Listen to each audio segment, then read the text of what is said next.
Alright, February 6th, it is 5:51. I just drove from work to home and once again the Jeep will not restart. Pulled into the driveway, put the car in park, put the handbrake on. This time I didn't even bother locking the car and unlocking the car. That's obviously got nothing to do with it. So I will put the key into the ignition.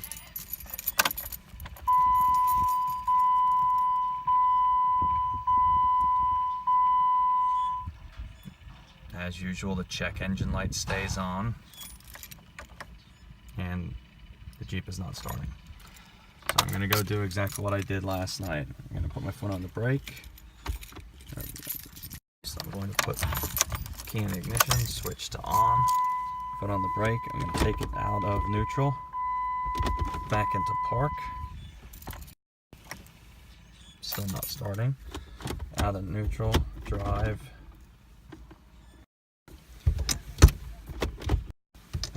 Take the handbrake off, let the car roll back a bit. Back on the brakes, park.